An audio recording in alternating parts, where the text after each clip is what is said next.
ये आज की टॉपिक है drift velocity, relaxation time, current density, electric field, relationship between current and drift velocity, ये सारा है और पूरा की पूरा थ्योरेटिकल है। ज़बरदस्ती खींच खाच के न्यूमेरिकल बना लेते हैं इसके ऊपर फॉर्मूला लगा के, but numericals are not very prominent. सीधे सीधे थ्योरेटिकल क्वेश्चंस आते हैं, फॉर्मूले ही पूछा जाता है। ठीक है, सोच लो कि ऑलमोस्ट 95% चांस है कि इसके ऊपर कुछ आएगा तो थ्योरी ही आएगा। 5% में डायरेक्ट फॉर्मूले के ऊपर कोई क्वेश्चन कभी कभार आ जाता है। तो इसको ध्यान से सुन लीजिए। ये कहानी है किसी कंडक्टर के अंदर के इलेक्ट्रॉन का, जब उसमें कोई पोटेंशियल डिफरेंस अप्लाई किया गया है, क्या खलबली होता है उसके अंदर, उसके बारे में सारा चीज है। तो डिफरेंट नोमेनक्लेचर से मैं एक एक करके धीरे धीरे बताते जाऊंगा, आप एक एक करके सुनते जाना। पहला हुआ torque. What is thermal velocity. मैं बता दूंगा कहां पर क्या क्वेश्चन आएगा और क्वेश्चन को भी बता दूंगा, तो शायद आपको इंपोर्टेंस समझ में आ जाएगा। ये थर्मल वेलोसिटी क्या है मैं बताना इसलिए चाह रहा हूं क्योंकि मुझे ड्रिफ्ट वेलोसिटी समझाना है। कोई नहीं पूछेगा आपको थर्मल वेलोसिटी क्या है, लेकिन जानना जरूरी है ड्रिफ्ट वेलोसिटी को समझाने के लिए। थर्मल वेलोसिटी क्या है कि किसी एक कंडक्टर में जो फ्री इलेक्ट्रॉन्स होते हैं, फ्री इलेक्ट्रॉन्स मतलब those electrons we can conduct a current. जब आप पोटेंशियल डिफरेंस अप्लाई करते हो, इलेक्ट्रॉन्स मूव करते हैं, कौन सा, क्या सारा इलेक्ट्रॉन मूव कर जाते हैं? नहीं, जो वैलेंस इलेक्ट्रॉन है और वैलेंस में होते हुए न्यूक्लियस के साथ टाइटली बंधे हुए नहीं है, उनको फ्री इलेक्ट्रॉन और कंडक्शन इलेक्ट्रॉन कहते हैं। वो इलेक्ट्रॉन मूव करते हैं। ये जो कंडक्शन इलेक्ट्रॉन है अपनी न्यूक्लियस के साथ जोर से नहीं बंधे होने के कारण at every temperature they absorb the thermal energy. कोई एक टेम्परेचर में, कोई एट रूम टेम्परेचर जैसे कोई थर्मल फोटोन होता है, उसका एनर्जी अराउंड 0.5 इलेक्ट्रॉन वोल्ट होता है। ठीक है, तो एनर्जी को कंटिन्यूसली खा के हायर ऑर्बिट में जंप करते हैं, फिर वहां पे रुक नहीं सकते क्योंकि कोई इलेक्ट्रॉन हायर ऑर्बिट में रुकने के लिए या फिर किसी भी एक ऑर्बिट में रुकने के लिए कंडीशन क्या है? The angular momentum must be a whole number multiple of h/2π। और there is a de Broglie theory also, the wavelength of the de Broglie wave associated with the electron must be or the and length of the orbit must be a whole number multiple of that wavelength। ये सारी चीज पढ़ेंगे, ये सब condition satisfy करने से रहेगा, नहीं तो वापस आ जाएगा। समझ में आ रहा है? तो अगर कहीं से कुछ एनर्जी मिला तो हायर ऑर्बिट में जाता है, वापस आता है, और कंटिन्यूसली अगर टेम्परेचर मेंटेन करके रखें तो जिग जाग वे में इलेक्ट्रॉन्स जंप करते रहते हैं। सो at every temperature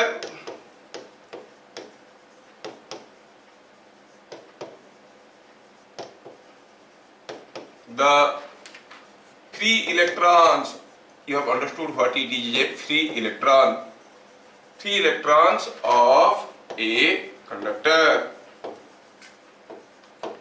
keep moving in random directions। Electron random direction में मूव करना शुरू करते हैं, कोई इधर जा रहा है, कोई इधर जा रहा है। यहाँ पर पता चला कि इलेक्ट्रॉन इधर कूद रहा है, कोई इलेक्ट्रॉन इधर कूद रहा है, कोई इलेक्ट्रॉन इधर कूद रहा है, कोई इलेक्ट्रॉन इधर कूद रहा है, कोई इधर कूद रहा है, अपनी मर्जी से इधर उधर कूदते रहते हैं। But we remember Newton's law, as long as no external force is applied the total momentum has to be conserved. अगर कोई कंडक्टर रेस्ट में है, टेम्परेचर बढ़ाने से हीट एनर्जी देते हो, कोई फोर्स तो नहीं देते हो, तो मोमेंटम कंजर्व रहता है। मतलब एक इलेक्ट्रॉन इधर को कूदेगा तो कोई दूसरा एक इलेक्ट्रॉन इधर को कूदेगा, एक इधर को कूदेगा, कोई दूसरा इलेक्ट्रॉन इधर को कूदेगा। तो ये सब इलेक्ट्रॉन का वेलोसिटीज को अगर u1, u2, u3 ऐसे कहेंगे तो एक इलेक्ट्रॉन वेलोसिटी ऐसा मिलेगा, एक वेलोसिटी ऐसा मिलेगा, एक वेलोसिटी ऐसा मिलेगा, तो कोई दूसरा वेलोसिटी ऐसा मिलेगा। ये सारा वेलोसिटी को जोड़ेंगे तो क्या हो जाएगा? जीरो। समझ में? At every temperature the free electrons of a conductor, ये टर्म उसका गायब हो गया, conductor keep moving in random directions. However vector sum of their velocities is 0। तो अगर u1, u2, u3 are the velocities of different electrons at any instant, so this is equal to 0, where ui मतलब i का value 1 भी हो सकता है, 2 भी हो सकता है, कुछ भी हो सकता है। ui is velocity of ith electron, मतलब u1 is velocity of first electron, u2 is velocity of second electron। ये लिखने की तरीका है, ऐसे लिखते हैं। क्या बात समझ में आया? पहला चीज समझ में आया, what is thermal velocity. Okay, we go for next point,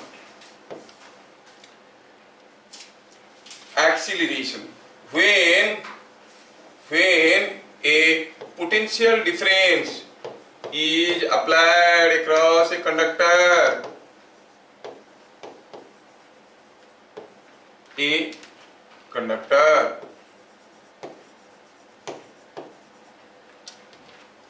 when a potential difference is applied across a conductor, an electric field is established in it, electric field is established in it, ठीक है, electric field E is established in it। Electric field जो develop होगा उसका direction क्या हुआ? Directed from higher potential to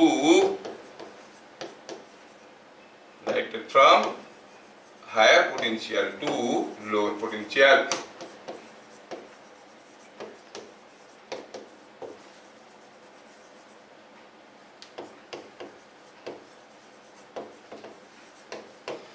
electric field का direction क्या होता है? Higher to lower potential.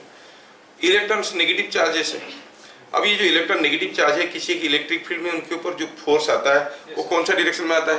In the direction of electric field और opposite direction of electric field? In the opposite direction of electric field आता है। इसका मतलब इलेक्ट्रॉन्स कैसे मूव करने की कोशिश करेंगे? Electric field was higher to lower, तो electrons will tend to move from lower to higher potential. Thus the free electrons experience an acceleration in opposite direction of E, that is कहां से कहां पर? Lower to higher potential.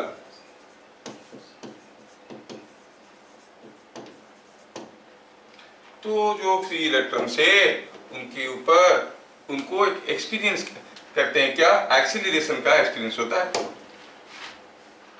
Acceleration is equal to क्या? Force by mass. कोई electron के ऊपर क्या force आएगा? E into e, I am writing the magnitude by m। इसमें E क्या है? Electronic charge. m क्या है? Mass of electron. ये मास ऑफ इलेक्ट्रॉन आपको मालूम होगा इसका वैल्यू क्या होता है ना? It is 9.1 into 10⁻³ kg। तो जरूरत नहीं है, खाली जान लो कि mass of electron E is the charge of an electron. तो जब भी हम कोई पोटेंशियल डिफरेंस अप्लाई करते हैं, ये इलेक्ट्रॉन्स ये मूव करना, मतलब ये एक्सीलरेट करना शुरू करते हैं, ठीक है। तो जैसे इलेक्ट्रॉन्स एक्सीलरेट करना शुरू करेंगे, पॉइंट नंबर 3, जैसे कोई इलेक्ट्रॉन, मान लो कि ये कंडक्टर है, इसके अंदर कोई इलेक्ट्रॉन इधर कूद रहा था because of its velocity u। अब मान लो हम ये हायर पोटेंशियल दिए हैं, लोअर पोटेंशियल दिए हैं। अब जैसे हम इलेक्ट्रिक फील्ड अप्लाई किए हैं तो electron field tend to move from lower to higher potential. तो क्या होगा? क्योंकि इलेक्ट्रिक फील्ड अभी ऐसा है तो इसके ऊपर फोर्स इधर को आएगा, तो ये ऐसे बेंड करके जाने की कोशिश करेगा। नहीं, हम जानते हैं 2 डायमेंशनल मोशन में अगर कोई बॉडी को फेंकते हैं तो शुरू में वो इन द डायरेक्शन ऑफ E जाता है, in the direction of U move करता है, और बाद में कैसे मूव करता है? In the direction of A, acceleration की डायरेक्शन में धीरे धीरे बेंड हो जाता है। तो क्योंकि कोई फोर्स इसको कंटिन्यूअसली इधर को ढकेल रहा है, वो तो जा रहा था ऐसे, जैसे हम स्विच ऑन किए उसका डायरेक्शन मुड़ना शुरू हो जाता है। तो इस बीच में होता क्या है कि तो ऐसे खुला जगह तो है नहीं, यहाँ पर भी ढेर सारे इलेक्ट्रॉन है, So there is collision between different particles, different electrons, and remember the collisions are field collisions. Field collision का मतलब when two bodies strike to each other but do not touch each other physically, it is called a field collision. जैसे मान लो कि यहाँ पे कोई एक मैग्नेट रखा गया है, यहाँ पे कोई एक दूसरा मैग्नेट है, अगर मैं ये मैग्नेट को बड़े जोर से इधर को ऐसे फेंक दूंगा तो क्या होगा, ये जाके इसके टकराएगा क्या? नहीं, जैसे ये पास पहुंचेगा ये खुद फेंका जाएगा. So there is no physical collision between them, it's a field collision. तो ऐसा केस में कोई एनर्जी लॉस नहीं होता है. Collisions are elastic collisions. Remember, between subatomic particles all collisions are elastic collisions. ये जो इलेक्ट्रॉन एक दूसरे के साथ टकराते हैं उसमें उनका कोई एनर्जी लॉस नहीं होता है, बस टकरा के खाली डायरेक्शन बदल देते हैं depending upon the type of collision. तो फील्ड कोलिजन हुआ तो एक इलेक्ट्रॉन गया, ये किसी दूसरे इलेक्ट्रॉन के साथ फील्ड कोलिजन किया, ये दूसरा किसी तीसरे के साथ, फिर ये यहाँ का इलेक्ट्रॉन गया किसी दूसरे के साथ किया. हर इलेक्ट्रॉन मूव कर रहा है, हर किसी दूसरे के साथ टकराने लगा और उसमें ढेर सारे इलेक्ट्रॉन्स है. ठीक है, तो ये जो एक इलेक्ट्रॉन जाके दूसरे इलेक्ट्रॉन के साथ टकराया, बीच का जो डिस्टेंस है उस डिस्टेंस को कहते हैं मीन फ्री पाथ. क्या कहते हैं? Mean free path. ठीक है, अब ये इलेक्ट्रॉन जा रहा था, इसको यहाँ से यहाँ तक जाने के लिए कुछ समय लगेगा. जो समय लगा उसको क्या कहते हैं? Relaxation time. समझ में आया क्या? ठीक है, बस ये मीन फ्री पाथ और रिलैक्सेशन टाइम के बीच में हम बारे में कुछ लिखना चाहते हैं. जब भी क्वेश्चन आएगा वन लाइनर लिखना पड़ेगा. What you mean bye mean free path, what you mean by average relaxation time, ऐसे करके पूछेंगे. ठीक है, तो समझते हैं. तो let us give the heading mean free path and relaxation time. Mean free path and relaxation time.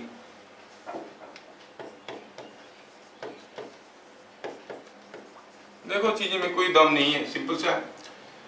When an electron experiences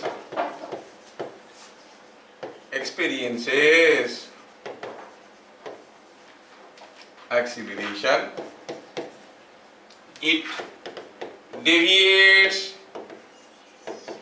from its path and encounters field collision. और कोलिजन लिखो, काफी लोग नहीं समझेंगे फील्ड कोलिजन क्या है. With neighbouring electron, neighbouring electron के साथ कोलिजन करता है. The distance moved in this meanwhile, the distance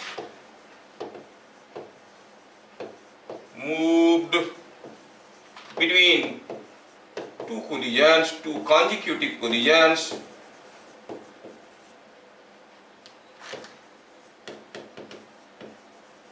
is called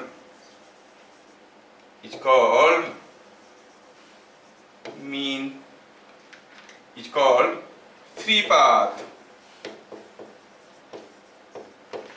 Is called free path. Mean free path क्या होता है? मीन फ्री पाथ होता है एक इलेक्ट्रॉन गया, सपोज L1 डिस्टेंस गया न जाने के बाद टकराया, दूसरा इलेक्ट्रॉन L2 डिस्टेंस जाने के बाद टकराया, तीसरा इलेक्ट्रॉन L3 डिस्टेंस जाने के बाद टकराया. मीन फ्री पाथ क्या है? Mean value of that. सबका फ्री पाथ को जोड़ो बाय नंबर ऑफ इलेक्ट्रॉन्स. समझ में आ रहा है क्या? Mean value of free path of all electrons is called mean free path. Less important है, बहुत कम बार पूछा गया है what you mean bye mean free path, तो जान लो, बता दिए. मीन फ्री पाथ, तो मीन फ्री पाथ को हम क्या कहते हैं? Delta L. कैसे लिखते हैं? L1 और delta L1 plus delta L2 plus delta L3, है ना, ये सब निकालो और बाय n. मीन वैल्यू, फिर what is n? Number of free electrons. ये क्या है? Number of free electrons. क्या मेरी बात सबको समझ में आ रहा है? और delta L1, delta L2, delta L3 ये सब क्या है? These are the three paths of different electrons. N is number of free electrons. देखो मैं यहाँ पर एक कैपिटल N यूज कर रहा हूँ, आगे स्मॉल n भी यूज करने लगूंगा। ध्यान रहे n क्या है? Number of free electrons. समझ में? स्मॉल n आएगा तो वो होगा number of free electrons per unit volume. Confuse मत कर जाना दोनों में, ठीक है? तो it is number of free electrons. ये delta L1, delta L2, delta L3 क्या है? These are the three paths of different electrons. पर एक इलेक्ट्रॉन डेल्टा L1 गया, टकरा गया, दूसरा डेल्टा L2 गया, टकरा गया। एक पर्टिकुलर इंस्टेंट में, एक पर्टिकुलर समय इंटरवल में, स्मॉल टाइम इंटरवल में एक इलेक्ट्रॉन इतना जाके टकराता है, इतना जाके टकराता है, इतना जाके टकराता है। एवरेजली कितना जाके टकराते हैं? सारे को जोड़ो, divide by n। It is as good as पूरे क्लास का मीन एज क्या है, सबका एज को जोड़ो, divided by number of students. जिसका कोई फिजिकल सिग्निफिकेंस है नहीं, बट एवरेजली यही है ना? तो ये बात है। अब ये हो गया मीन फ्री पाथ। चलिए अब इतना लंबा यही हो गया, तो रिलैक्सेशन टाइम को दूसरी जगह लेते हैं। What is point number 4? It is relaxation time.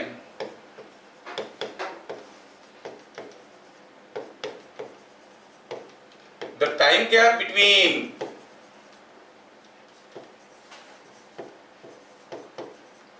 two consecutive collisions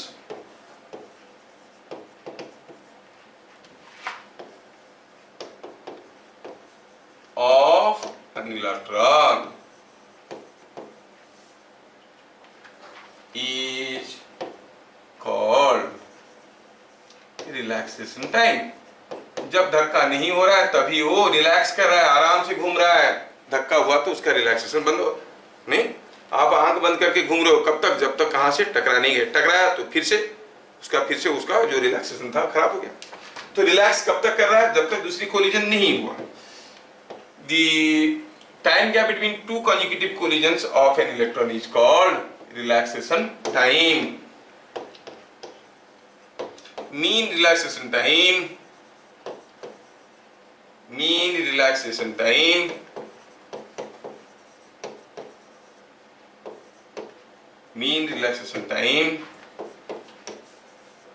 is given by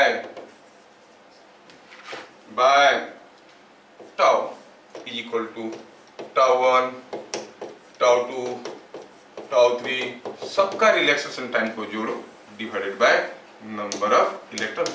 कितना सिंपल है।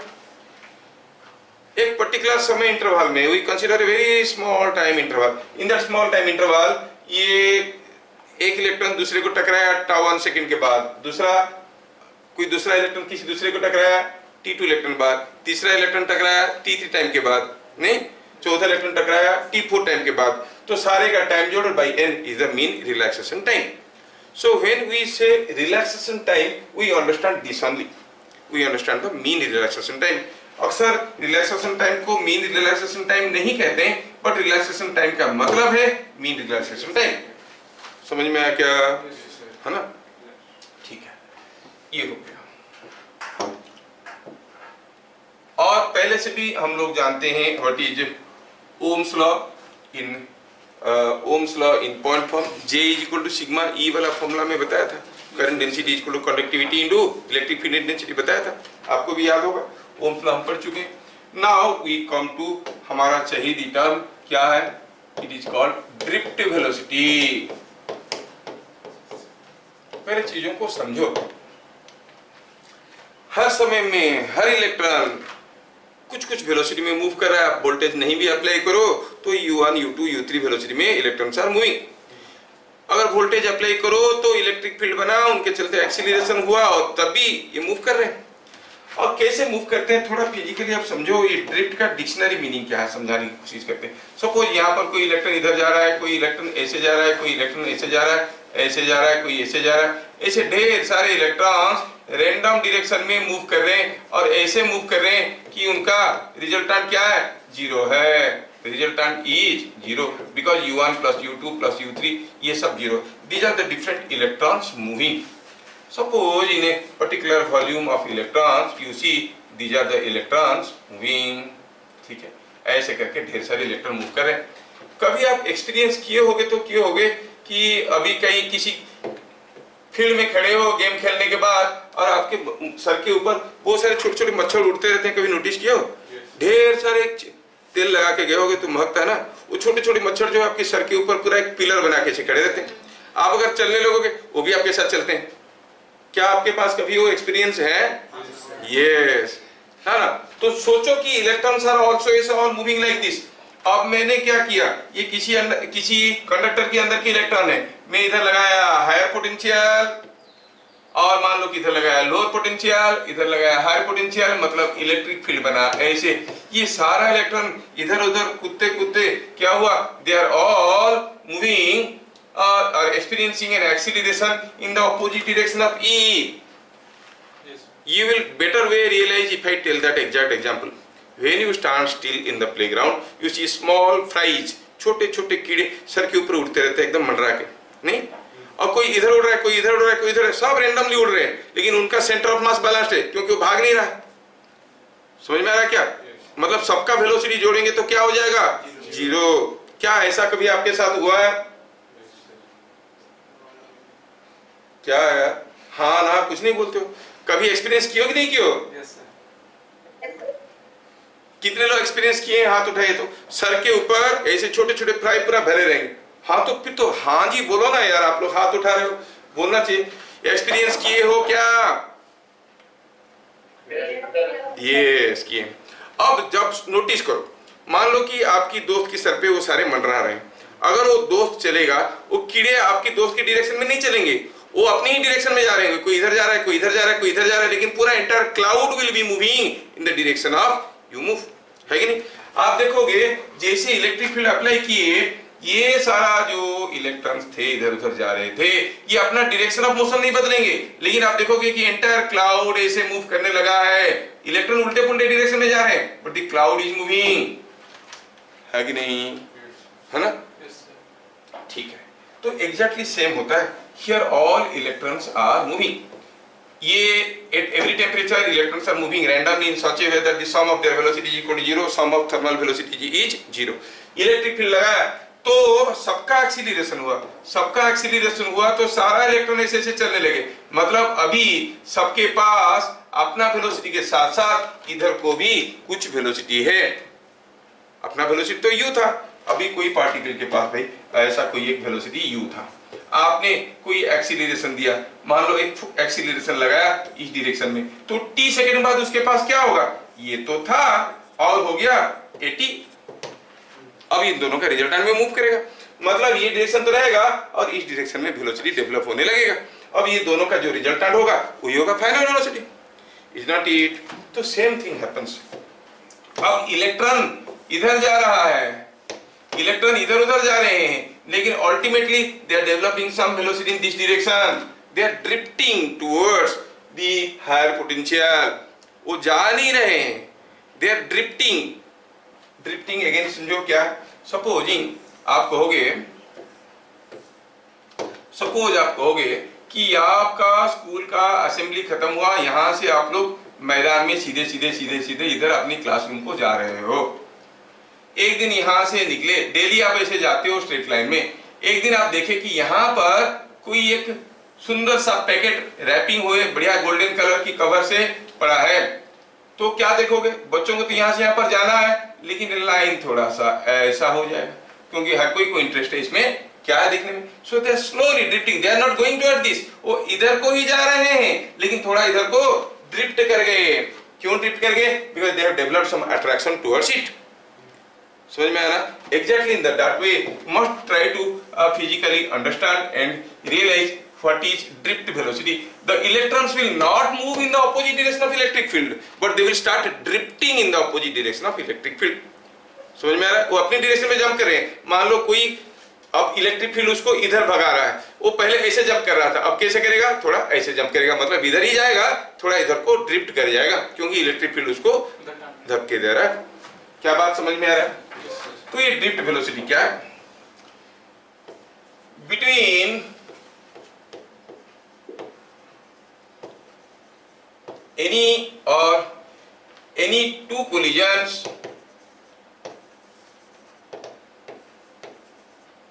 between any two collisions, each electron or the electrons tend to drift in opposite direction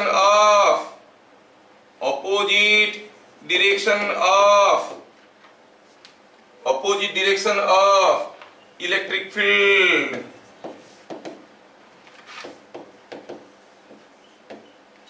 Opposite direction of electric field.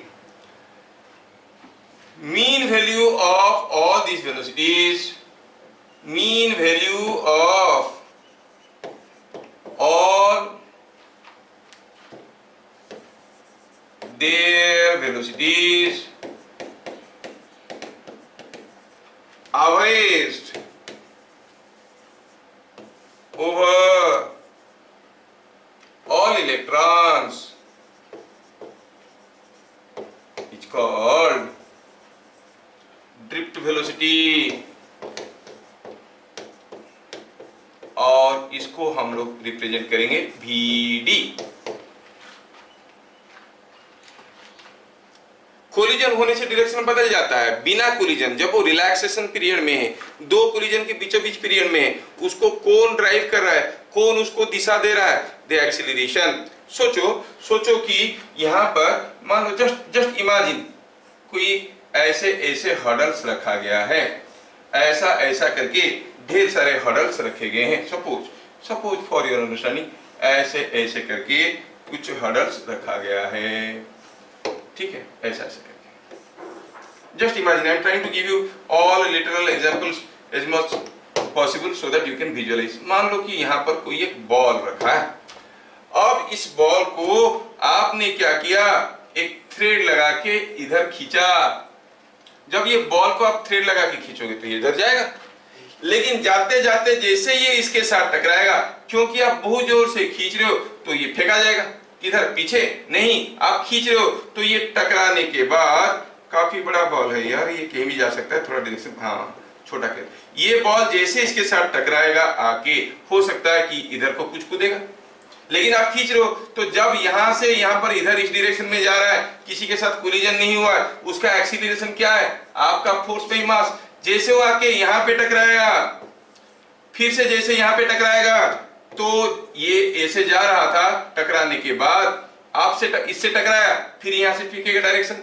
So directions keep on changing, but they are always tending to move towards the directed force, towards the acceleration। मतलब हर collision में direction बदल जा रहा है, लेकिन कोशिश जारी है किधर जाने के लिए? हायर पोटेंशियल की तरफ। हर कोलिजन में डायरेक्शन बदल जा रहा है, बट कोशिश जारी है to go from lower to higher potential, क्योंकि इलेक्ट्रिक फील्ड खींच रहा है। क्या मैं समझा पा रहा हूँ?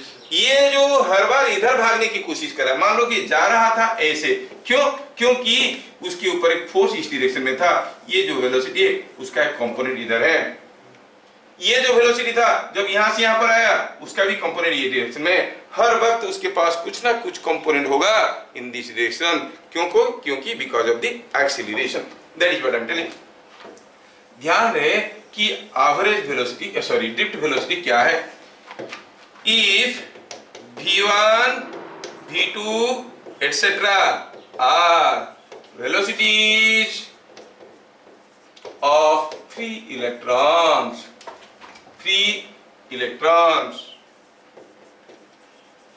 then drift velocity क्या हो गया? drift velocity is, स्टेटमेंट को ध्यान से देखना और एग्जैक्टली इसी लैंग्वेज को कोट कर लेना, मीन वैल्यू, क्योंकि बार बार आता है यही, mean value of all their velocities, सारे वेलोसिटी का मीन वैल्यू निकालो। कैसे? एवरेज ओवर ऑल इलेक्ट्रॉन्स, सारा इलेक्ट्रॉन के ऊपर निकालो। Mean value of your ages, average over girls, मतलब सारे बच्चों का एज निकालो, किसका? ओनली गर्ल्स का। Mean value of your ages, average over all children, लड़कियों का लड़कों का सबका एज जोड़ो, divide by number of students. तो यहाँ पर क्या बोल रहे हैं? Mean value of their velocities average over all electrons, मतलब v1 v2 v3 सब निकालिए, divided by number of electrons is the drift velocity. दिखने में कितना सिंपल है, लेकिन अंदर की बात है क्या हो रहा है। आपको गहराई तक नहीं जाना है, आपको समझना है। बाय चांस अगर फिजिक्स ऑनर्स लेके पढ़ोगे +3 में तो चीजें जरूरत पड़ेंगी। Anyway, now we go for point number 6। यहां पे हम कह सकते हैं कि ड्रिफ्ट वेलोसिटी। अच्छा सोचो, ये जो ड्रिफ्ट वेलोसिटी है क्या ये किसी एक इलेक्ट्रॉन का वेलोसिटी है क्या? नहीं, सबका वेलोसिटी अलग अलग है, ग्रुप का वेलोसिटी है। और ये ड्रिफ्ट किधर को हो रहा है? क्योंकि हाँ, ये हरदम किधर होता है? In the opposite direction of electric field हो रहा है। चलिए एक रिलेशनशिप निकालते हैं, relation between drift velocity and electric field. Relation between VD and electric field.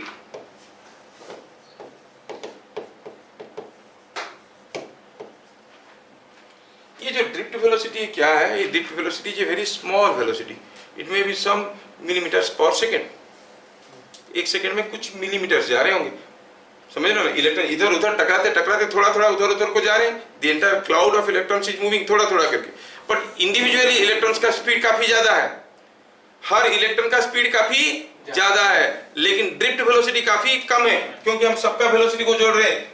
v1 v2 v1 v2 v3 individually they are too high, 10⁵ metre per second speed में आसपास जाते हैं। कभी कभार तो लाइट वेलोसिटी के आसपास जाते हैं, इसको हम सिग्नल स्पीड बोलते हैं। आप कोई स्विच ऑन करते हो, बल्ब तुरंत ग्लो कर जाता है। कैसे?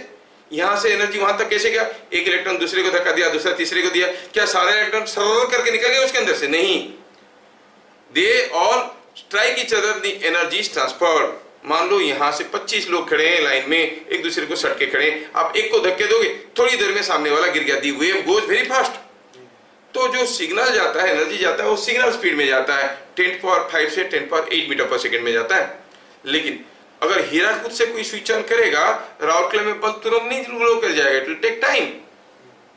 समझ में आ रहा है? And it will take more than 3-4 seconds, maybe more than 5 seconds. But the main reason is not that कि जो बताया कि आने के लिए समय लगता है, इट इज बिकॉज कि रास्ते में वो जो हमारा ट्रांसमिशन लाइन होता है वो ग्राउंड के साथ कैपेसिटेंस करता रहता है, तो सारा कैपेसिटर को चार्ज करते करते आएगा, तो टाइम ले लेता है थोड़ा सा। अदरवाइज कोई भी घर में डोमेस्टिक वायर में आप स्विच ऑन करते हो तो बल्ब तुरंत ग्लो कर जाता है। मतलब the energy is being transferred very fast, that is called signaling speed, but drift velocity उतना ज्यादा नहीं है। सोच लो अगेन वही छोटे छोटे मच्छर के बारे में जो उड़ रहे हैं आपके सर के ऊपर, वो उड़ रहे हैं काफी ज्यादा स्पीड में, आप चल रहे हो धीरे धीरे, तो उनका ड्रिफ्टिंग क्या हो रहा है? एंटायर चीज ड्रिफ्ट कर रहा है, धीरे धीरे धीरे धीरे ड्रिफ्टिंग हो रहा है स्लो, लेकिन इंडिविजुअली मूव कर रहे हैं वेरी फास्ट। क्या मेरी बात समझ में आ रहा है? हर इलेक्ट्रॉन मूव कर रहा है बहुत जोर से, लेकिन the cloud is moving very slow. तो ध्यान रहे कि ड्रिफ्ट वेलोसिटी यहाँ पर थोड़ा लिखना चाहेंगे, VD is of the order of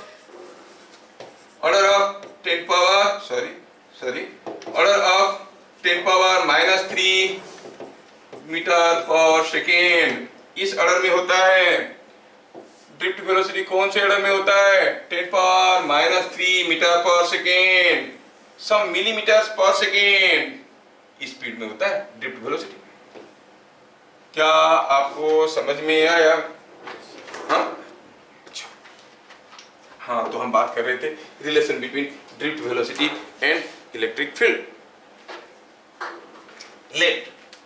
let us consider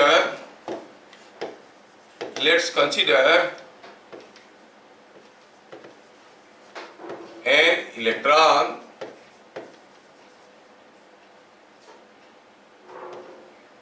U1 is initial thermal velocity। Electron के पास कुछ इनिशियल थर्मल वेलोसिटी होगा, E/m एक्सीलरेशन ऑफ इलेक्ट्रॉन। क्या बात समझ में आ रहा है? ये एक्सीलरेशन कैसे हुआ? फोर्स बाय मास, है ना? अच्छा, τ1 time gap between two consecutive collisions, two consecutive collisions. V1 final velocity after each collision, और आफ्टर कोलिजन लिखो, ईच कोलिजन क्यों कहेंगे? फाइनल वेलोसिटी आफ्टर कोलिजन, आप जानते हो कि सबएटॉमिक पार्टिकल्स में जो कोलिजन्स होते हैं they are all field collisions, field से फील्ड टकराता है नहीं, और इसमें एनर्जी लॉस नहीं होता है। तो टकराने से पहले जो वेलोसिटी होता है, टकराने के बाद भी वही वेलोसिटी होता है। वो वेलोसिटी कितना है आप कह सकते हो, in this period the acceleration was constant because the electric field was constant. It is u1 plus a into tau 1 है कि नहीं, u plus a t। कोई एक इलेक्ट्रॉन की बात करें, so for कोई एक इलेक्ट्रॉन आपको मिला the velocity is u1 plus a tau 1। at that instant किसी दूसरे इलेक्ट्रॉन का वेलोसिटी क्या होगा वैसे ही निकालो। उसके लिए इनिशियल वेलोसिटी कुछ u2 होगा, बट एक्सीलरेशन सेम होगा, रिलैक्सेशन टाइम कुछ दूसरा होगा, tau 2 होगा। तो फिर उसके लिए बनेगा v2 equal to u2 plus a tau 2। बनेगा कि नहीं बनेगा? तो आप कहेंगे similarly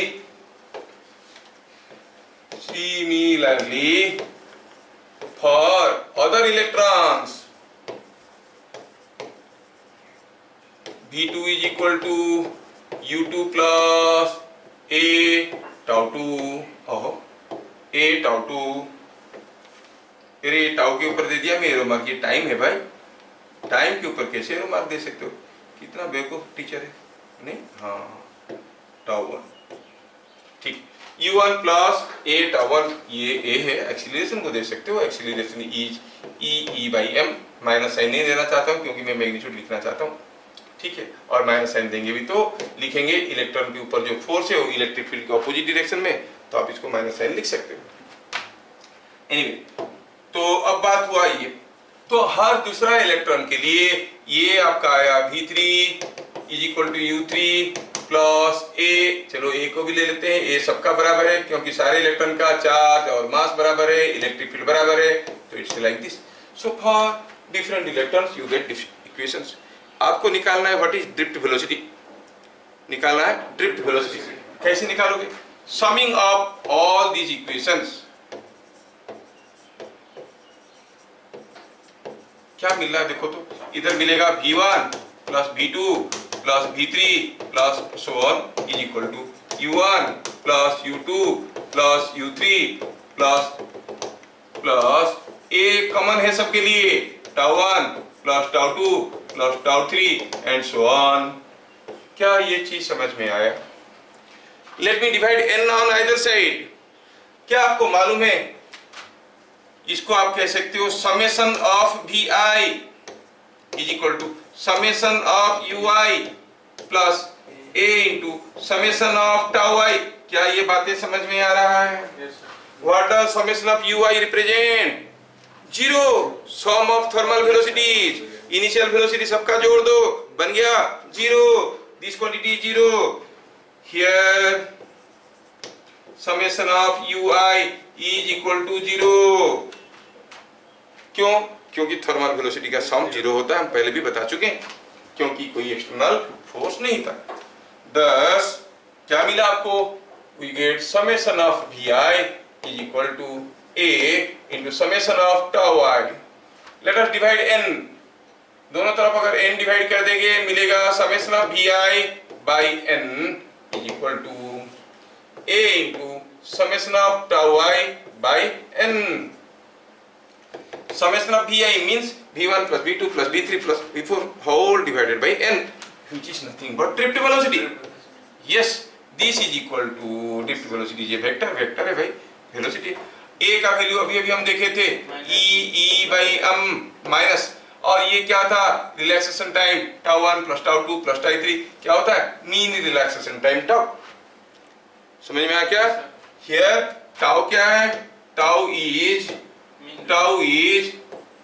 mean relaxation time, relaxation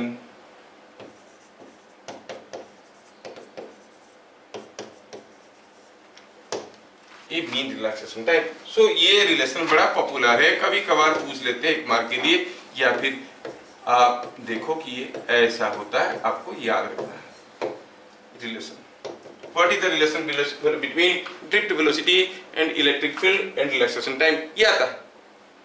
खाली वो आपको ये डेरिवेशन रेयरली पूछते हैं, कभी कभार इक्वेशन पूछते हैं। What is the relation between drift velocity and relaxation time, आप कहोगे drift velocity is equal to minus E by M into tau. अगर मैग्नीट्यूड लिखोगे तो लिखोगे VD is equal to E tau by M, नहीं, ये बात है। ठीक है, ठीक है, ये बात आ गया। क्या बात समझ में आया? ठीक है।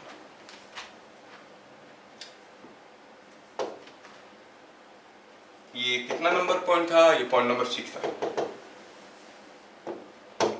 Point number 7, there is a very popular relation, the relation between the current passing through a conductor and the drift velocity। Book वाला डेरिवेशन तो है ही है, लेकिन मैं बुक वाला डेरिवेशन को अदरवाइज करना चाहता हूँ। आप बुक वाला डेरिवेशन देख लेना, to derive a equation for this. ठीक है, तो थोड़ा हम लोग इसको दूसरे तरीके से भी देख लेंगे तो बन जाएगा।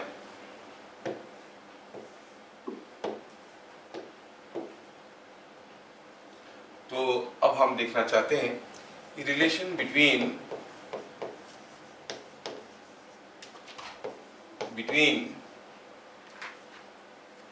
आई current and drift velocity. Current and drift velocity, इन दोनों के बीच में रिलेशन देखना है। ये हो गया लॉन्ग क्वेश्चन, 2 मार्क वाला। बहुत रेयरली पूछते हैं, रेयरली भी नहीं, 2-3 साल में एक बार पूछ लेते हैं। क्वेश्चन क्या आता है पहले सुन लो। What is drift velocity, what is relaxation time, what is relation between drift velocity and relaxation time, what is relation between drift velocity and current. समझ में आ रहा है ना क्या लिखना है? बस यही। आप देखना है कि कितने मार्क का है, 1 मार्क का है, 2 मार्क का है, 3 मार्क का है, इसके हिसाब से फैलाना। ठीक है, हाँ।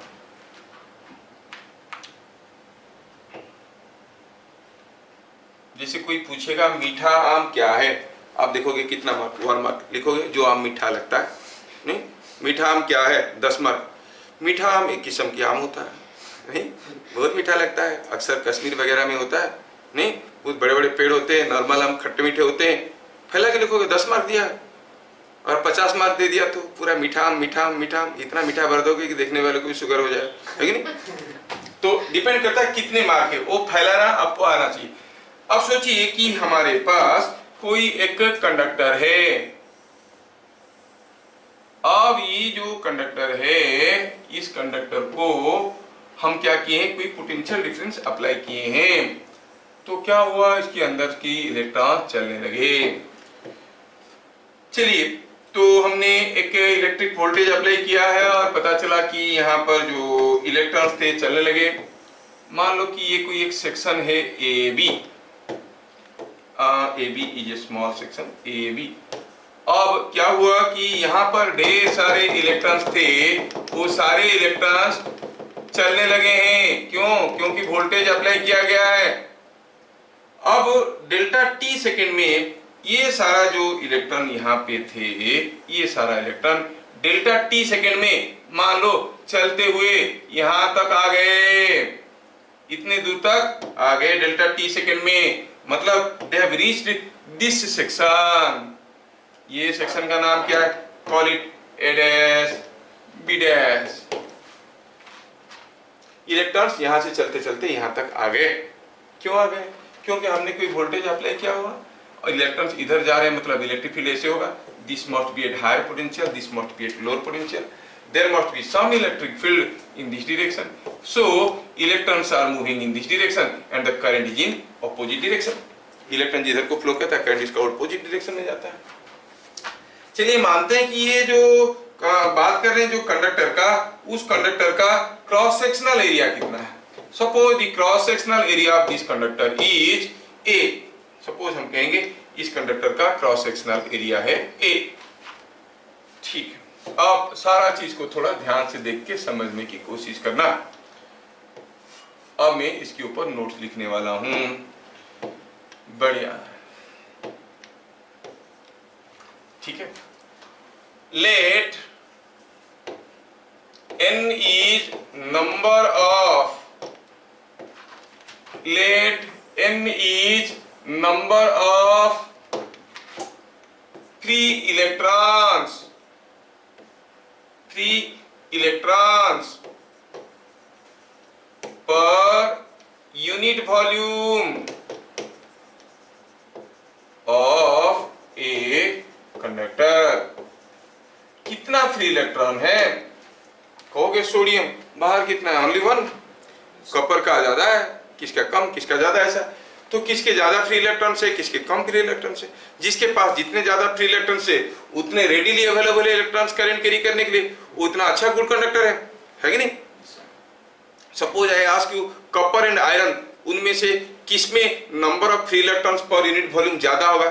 वो तो मालूम नहीं है, लेकिन इतना मालूम है कि copper is a better conductor. That means number of free electrons per unit volume must be more in copper, है कि नहीं? And even more in gold. Gold is even better conductor. क्यों नहीं यूज करते? कॉस्टली है, लोग चुरा के ले लेंगे, है ना? नहीं तो गोल्ड तो बेटर कंडक्टर था। हाँ, तो अब क्या हुआ? n is number of free electrons per unit volume. Let the electron cloud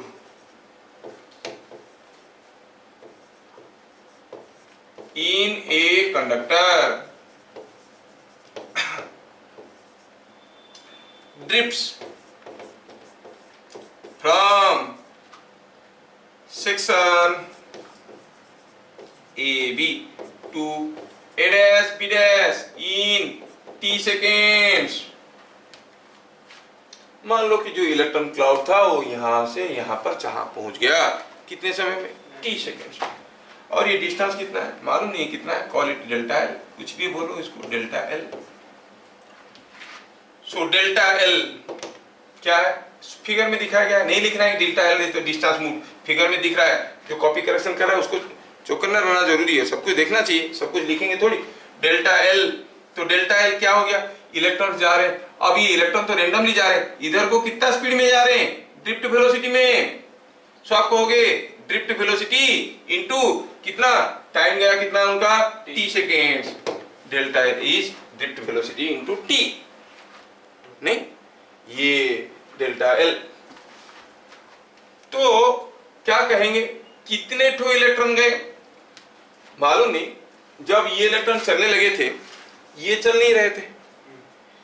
A dash B dash के बीच में जो इलेक्ट्रॉन थे वो चल नहीं रहे थे, पहले ये चल रहे थे, फिर यहां तक ये आ गए, मतलब यहां का इलेक्ट्रॉन भी चलने लगे।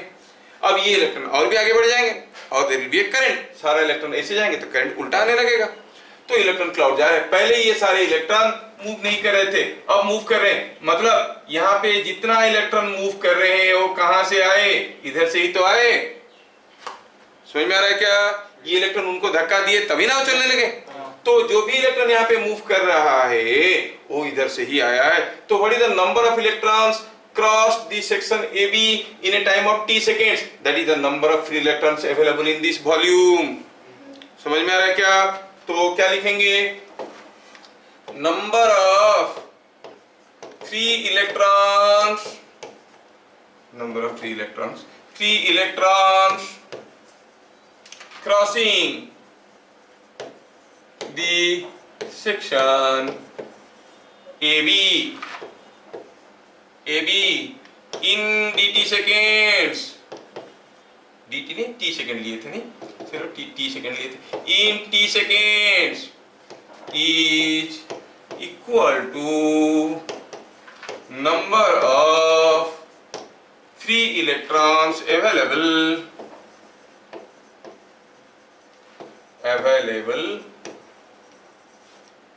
on the volume। On the volume, कौन सा वॉल्यूम में अवेलेबल? जो ये वाले वॉल्यूम में अवेलेबल है, ये वाले वॉल्यूम में अवेलेबल इलेक्ट्रॉन से। वो कौन सा वॉल्यूम है? A B B dash A dash. आपको हो गया on the volume A B B dash A dash, ठीक है, ये वॉल्यूम में अवेलेबल। सो चार, अच्छा, that is which is equal to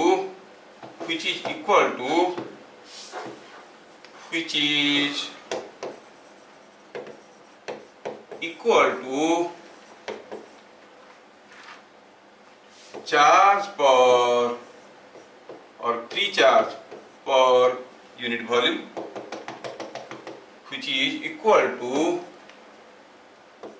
free charge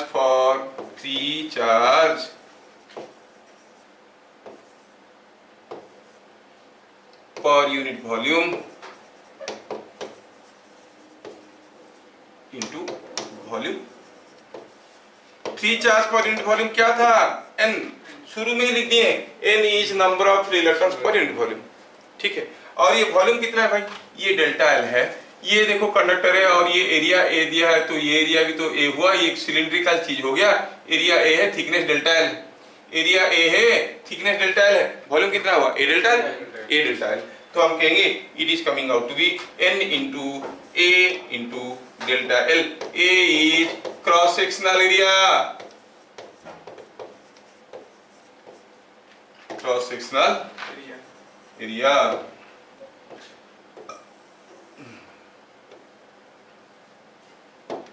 ठीक है, ठीक है। और डेल्टा एल तो हमें ऐसे ही पहले मालूम था, वी डी इंटू टी डाल दिया जाए वैल्यू। यहाँ पे क्या है?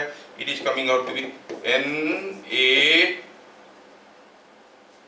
वी डी, डेल्टा एल का वैल्यू हुआ वी डी इंटू टी नहीं, yes, delta L was this. ठीक है, अच्छा, free charge per unit volume, free charge per unit volume कितना होगा? एन क्या था? Number of electrons per unit volume, number of free electrons, मतलब इतना तो इलेक्ट्रॉन हुआ, चार्ज कितना हुआ?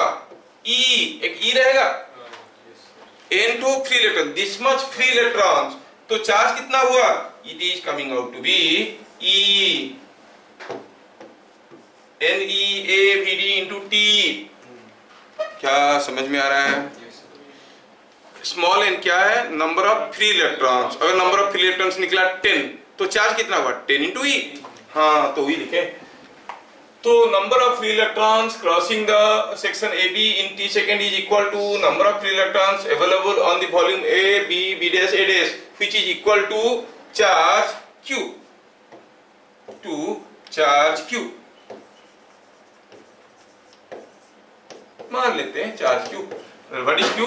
Q is coming out to be free charge per unit volume, n into E into delta value डाल दी तो ऐसा हुआ। क्या बात समझ में आ रहा है? ये क्या मिला आपको? ये क्यू कूलम चार्ज क्रॉस कर गया सेक्शन को कितने समय में? t सेकंड में। Then what is the current? I, current through section. ये सेक्शन में करंट कितना गया भैया? निकालने का तरीका है q by T. q by T कर दो, क्या बच गया देखो तो? q बाई टी, टी भी आ गया इधर, टी भी आ गया इधर, तो क्या हो जाएगा बताओ? It is N E A V D. कितना आ गया? It is equal to N E A V D. यही है वो आपका चाहिदा रिलेशन जिसको निकालने के लिए वो मर मिटते हैं। क्या मानो इसमें क्या रखा उनको बार बार डालते हैं। समझ में आया? क्या बात समझ में आ रहा है? यस।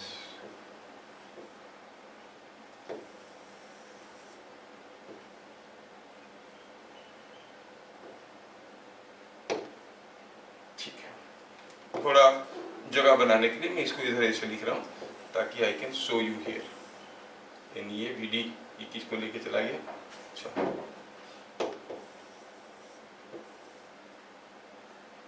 तो the drift velocity is related to current by the relation I is equal to NEA VD।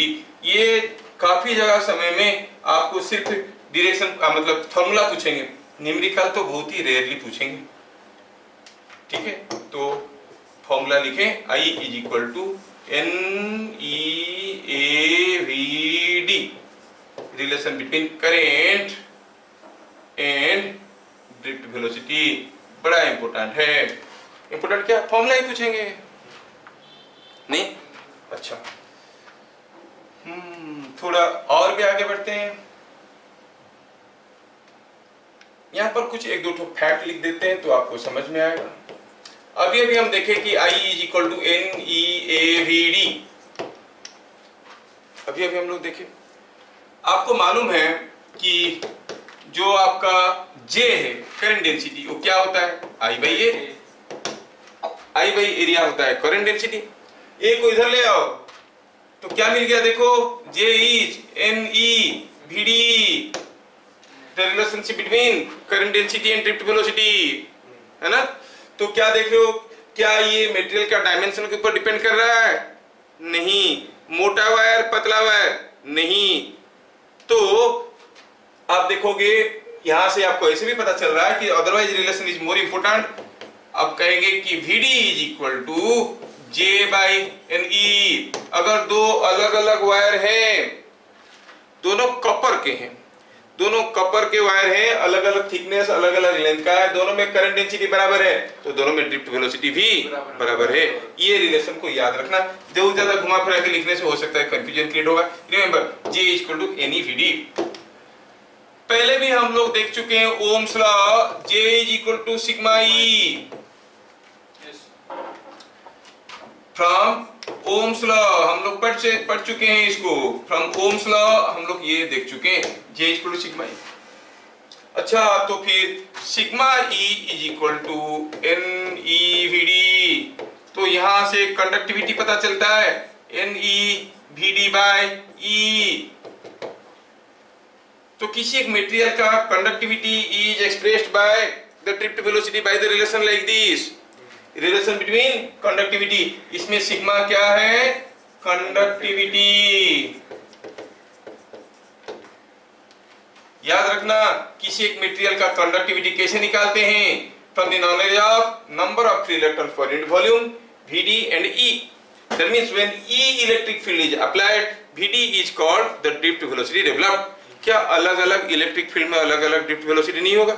ज्यादा इलेक्ट्रिक फील्ड देंगे तो ज्यादा एक्सीलरेशन होगा, जोर से भागेगा तो ज्यादा वेलोसिटी होगा, ड्रिफ्ट वेलोसिटी भी ज्यादा हो जाएगा। अच्छा, हम तो देख रहे हैं कि E के ऊपर भी ड्रिफ्ट वेलोसिटी डिपेंड करता है। यहां पर एक टर्म आता है जिसको हम कहते हैं मोबिलिटी, म्यू। म्यू क्या है? Mobility of electrons. खाली फॉर्मूला याद रखो, mobility is given bye drift velocity bye E।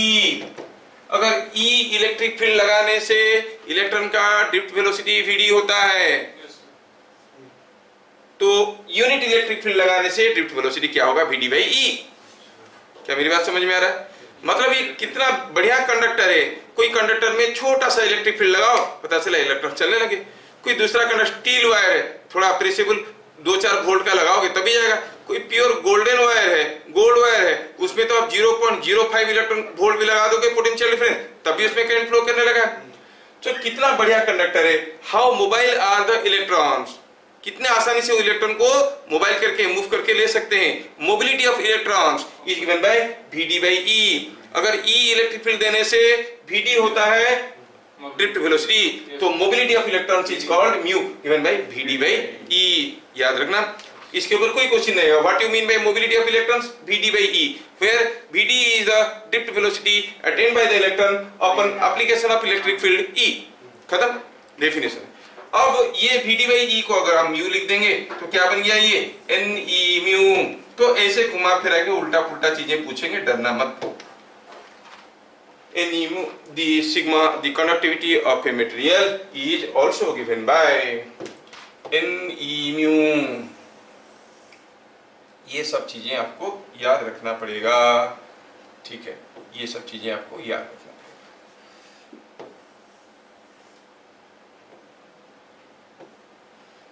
ठीक है? तो करंट डेंसिटी के साथ आपको पता चला। And here one more important point I will explain you. One more important point as a case study, आप रिमेंबर, याद कर लेना। when a potential difference V is applied across a wire,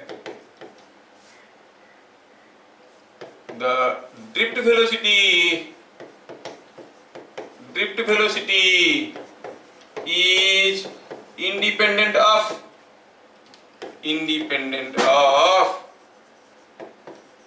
its cross sectional area। ये एक important चीज है जो लोग एंट्रेंस के लिए सोच रहे हैं उनको याद रखना है। It is independent of their cross sectional area. कहने का मतलब है अगर दो वायर है, मान लो दोनों कॉपर वायर है, चलो मानते हैं कि ये एक पतला सा कॉपर वायर है, ये एक कॉपर वायर है और ये कोई दूसरा कॉपर वायर है, दूसरा कॉपर वायर है, जबकि इन दोनों का थिकनेस अलग अलग है, लेंथ बराबर है, लेकिन जबकि दोनों का थिकनेस अलग अलग है, cross sectional areas are different, length बराबर है और इन दोनों के क्रॉस में दोनों कॉपर वायर है, मतलब दोनों सेम मटेरियल का है। ये मटेरियल की बात क्यों आ रहा है? क्योंकि we have to involve a term n क्या है? Number of free electrons per unit volume. एक किस्म की मटेरियल में n बराबर होगा नहीं। सो दोनों कॉपर वायर है, अगर ये दोनों कॉपर वायर है और यहाँ पर हमने कोई एक वोल्टेज अप्लाई किया तो आप वेरी इंटरेस्टिंगली आप देखोगे इसमें जो आपका ड्रिफ्ट वेलोसिटी होगा इसमें भी वही ड्रिफ्ट वेलोसिटी होगा, provided both are copper wires. कौन? ये भी और ये भी, both are copper wires, then only. समझ में आया? ठीक है ना?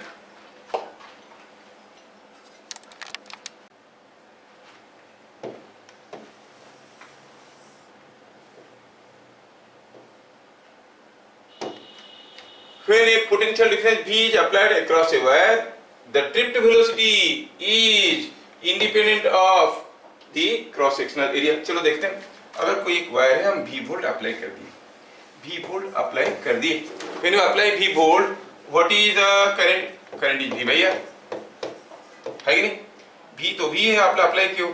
R क्या है? Rho L by A।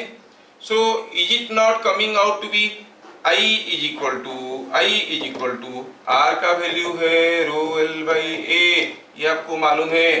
तो ये अगर आपको मालूम है वैल्यू डालो तो ये क्या बन जाएगा? भी ए बाई रो एल। और आपको ये भी मालूम है कि I is equal to N E A V D,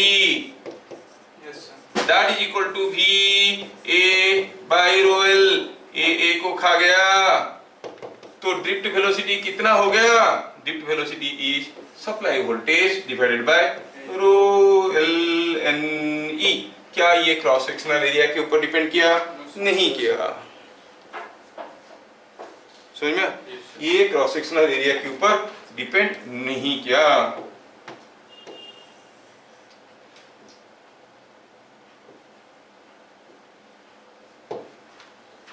तो देख रहे हैं कि drift velocity doesn't depend upon the cross sectional area for constant voltage. ठीक है, अच्छा ठीक है, ठीक है। तो ये डिपेंड नहीं करता है, but current density will depend anyway. ठीक है,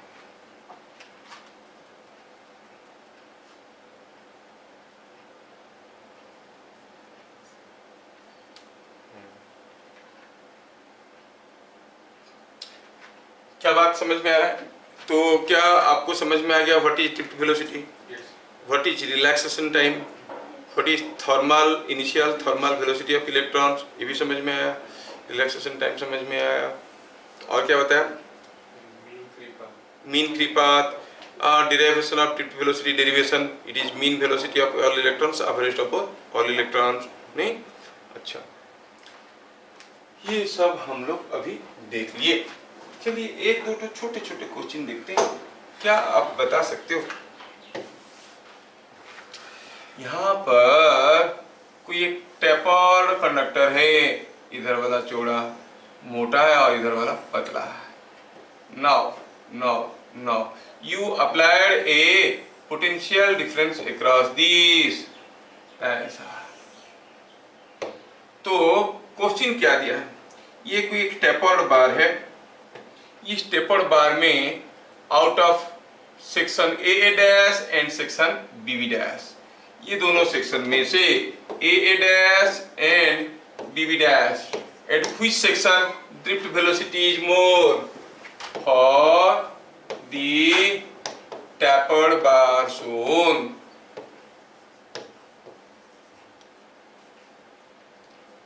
At which section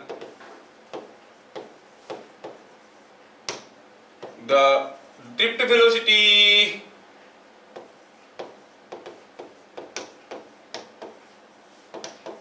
is more? कौन सा सेक्शन पे ड्रिफ्ट वेलोसिटी ज्यादा है? क्या बता सकते हो कौन सा सेक्शन पे ड्रिफ्ट वेलोसिटी ज्यादा है? सेम होगा। चलिए सोचते हैं। अच्छा बताओ, ये दोनों में से अगर यहाँ पर करंट आई घुसा तो इस सेक्शन पे करंट कितना होगा? आई।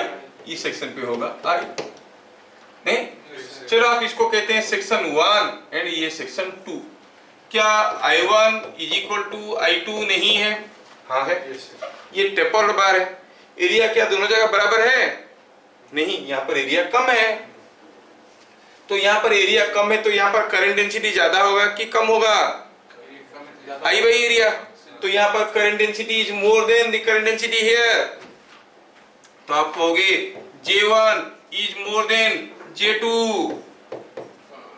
और क्या आपको J का फॉर्मूला मालूम है ड्रिफ्ट वेलोसिटी के साथ? NEVD। I is equal to NEAVD। I by A होता है J होता है NEVD। इसका मतलब N तो बराबर है, E तो बराबर है। Drift velocity at position 1 is more than drift velocity at position 2। At the narrow section drift velocity is मोर, है ना? ये सब आप लोग क्या है कि इतना सारा फंडामेंटल लगा के समझ रहे हो। Now you think it in terms of equation of continuity. जितना इलेक्ट्रॉन घुस रहे हैं उतने ही तो निकलेंगे। नैरो सेक्शन में ज्यादा स्पीड में जाएंगे, ब्रॉड सेक्शन में जैसे पानी जाता है, जहां पर पतला है पाइप वहां पर ज्यादा स्पीड में जाते हैं। A1 V1 A2 V2 तो पढ़े होगे। जितने इलेक्ट्रॉन घुस रहे हैं उतने इलेक्ट्रॉन निकल रहे हैं। ब्रॉड एंड पे drift velocity will be less, narrow end पे drift velocity will be more. They may ask you a simple question showing that a rod is of this shape। ठीक है, ये शेप का कोई एक रॉड है, अब कॉपर का बनाया हुआ है, इसमें हमने कोई एक वोल्टेज अप्लाई किया। कॉपी करो, अगले पेज में चलो। हाँ, ये कोई एक बार है, इसमें अगर हमने एक वोल्टेज अप्लाई किया ऐसे, पता चला इलेक्ट्रॉन जा रहे हैं। यहाँ पर ड्रिफ्ट वेलोसिटी VD1 है, यहाँ पर VD2 है, यहाँ पर VD3 है। कहाँ पे कौन सबसे बड़ा है? VD1, VD2, VD3? VD2। Same number of electrons are passing but over a narrow cross section area, तो जल्दी जल्दी भाग रहे होंगे। VD2 विल बी मोर। समझ में आ रहा है?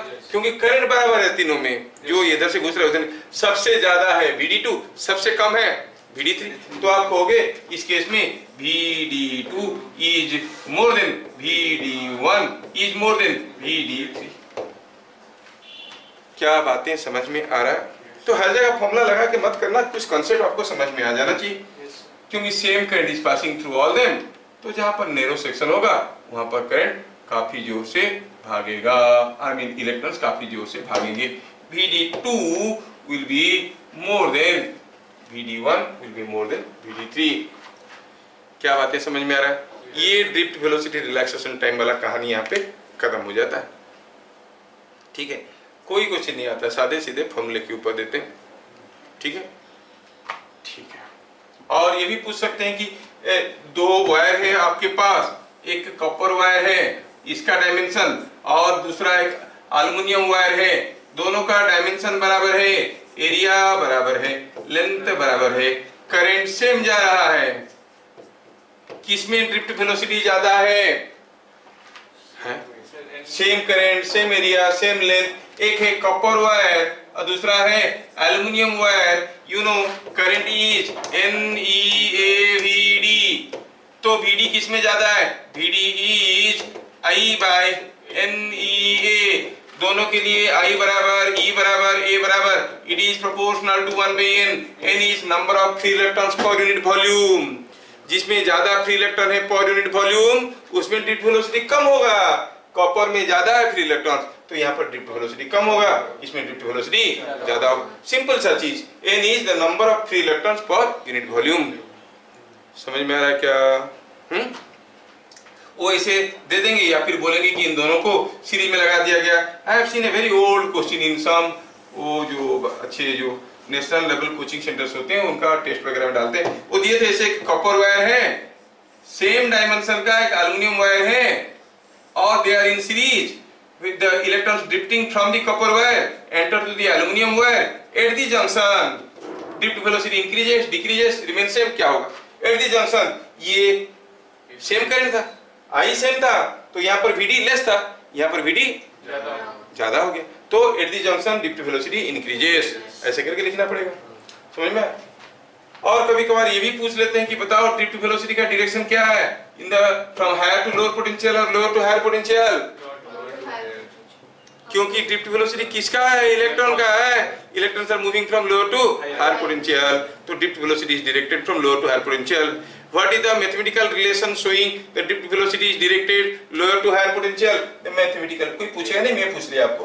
हाँ, तो मैथमेटिकल रिलेशन क्या था? We have seen the mathematical relation was something like this, minus e tau by m, that is VD is minus of e के डायरेक्शन में, ई होता है हायर टू लोअर पोटेंशियल, ये लोअर टू हायर पोटेंशियल।